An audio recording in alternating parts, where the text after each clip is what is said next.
Welcome to RV Retirement Redesign, where we help you make your RV a place of living, loving, and creating joy. In today's video, I'm going to share with you my Friday and Saturday home routine, which may not be the things that you do or the things you do on these days. But in this series, the idea is to show you how keeping these routines up gives you the time to really create the joy that you want to have in your RV home.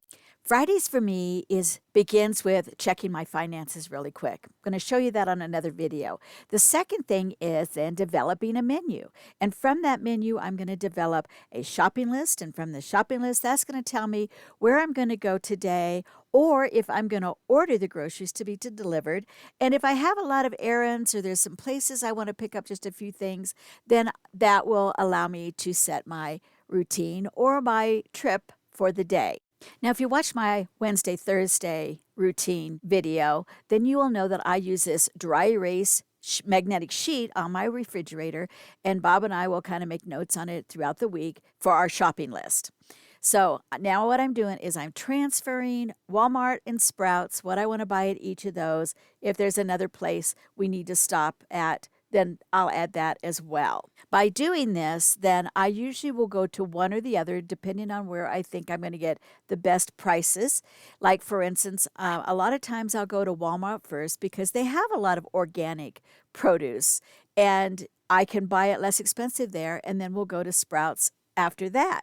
And once I've transferred all that information onto my shopping list, then I can just wipe down the sheet, and it's ready to go for next week. Okay, it's time to head out. And Miss Izzy gets to go with us, and you'll notice Bob is with me. And that's because he doesn't have to fish today. And so he is going along for the ride. Now, this is a good example of how you need to be flexible, because a lot of times when I'm doing these shopping routines, I want to do things the way that I like to do them. But instead, we're turning this into a family day, and we're starting at Sprouts. That's backwards from what I shared a little bit ago. And there's a reason for that. Remember, I said this is going to be a family day. So because of the time of day, we decided to come into town, go to Sprouts, so that we could stop at Culver's, Izzy's favorite place to eat. And that's because I get the double burger, and I can take one of the hamburger patties off for her, and she can eat it without it upsetting her stomach. Good job, Culver's. Now, the next stop is not a planned stop, but again, because we're being flexible and making this about a family day, we're going to go someplace that Miss Izzy really enjoys. Where are we, Izzy? Huh? Where are we? What's over there? Over there. What's over there? What is that?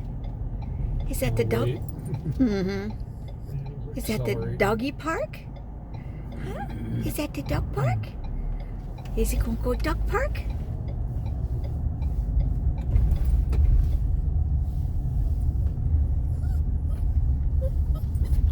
Oh, you so excited? Huh? Are you so excited? Okay, but you gotta wait. We gotta wait till Grandpa stops the car. Colorado loves its children and its dogs, and we have lots of parks to prove that. This is one of those where Izzy can be off the leash, she can smell to her heart's desire, and it allowed us to have a little bit of family time. So you may not be the dog mom, you might be a mom of children, but it's a good example of making that day that was going to be about you and what you wanted to do about your family instead. And as we head home up the mountain, it reminds me of why I love living where we live and in the RV. And part of it is you really appreciate the grandeur of the mountains and, the environment of wherever you live when you live in a tiny space. And you also get to share it with others in your family when you make it into a family day.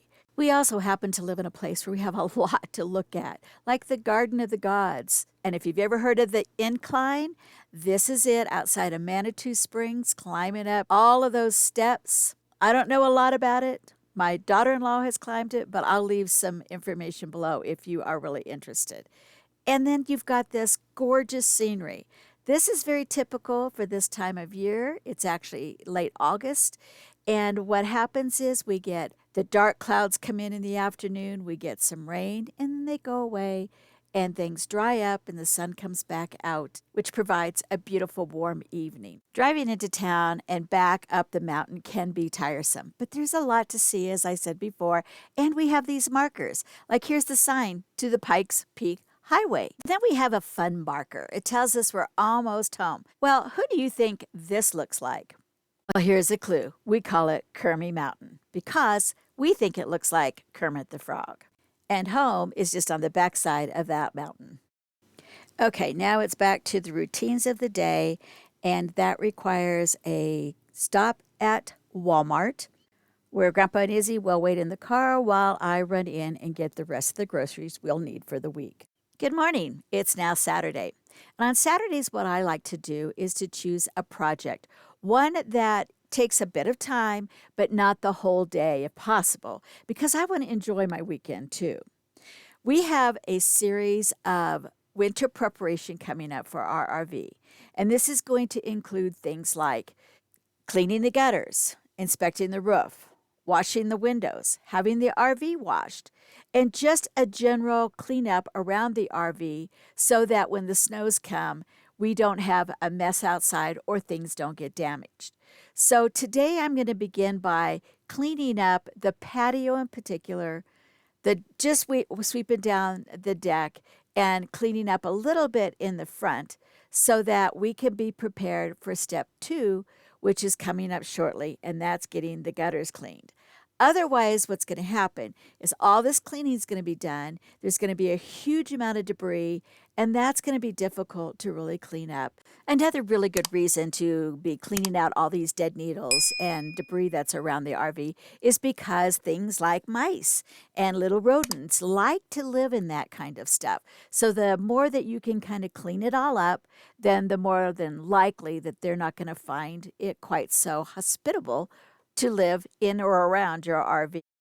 There's something that's both satisfactory in nature about getting all this cleaned up and really have an aesthetically pleasing little backyard.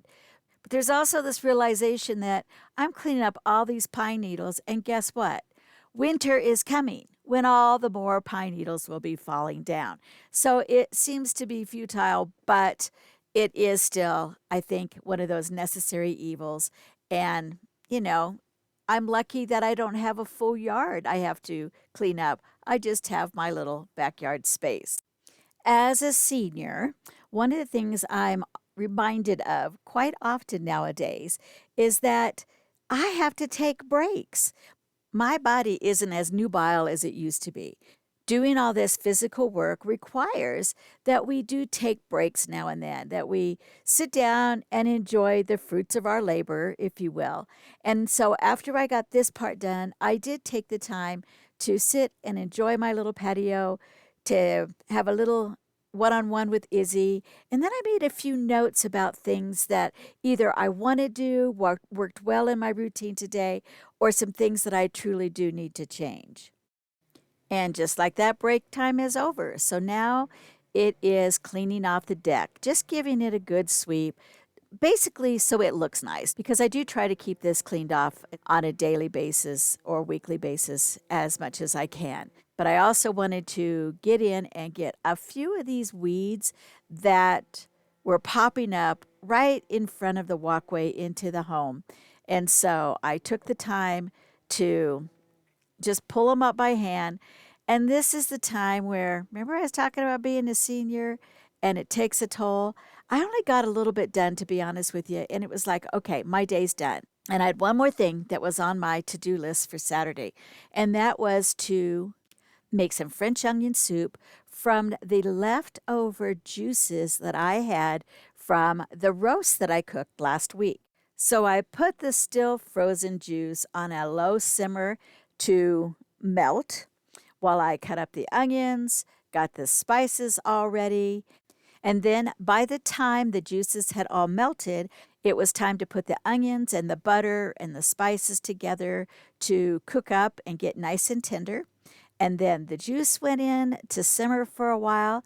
And the final step was putting it in the ramekins, putting a slice of toast on top of it with lots of cheese, and serving it with some garlic bread.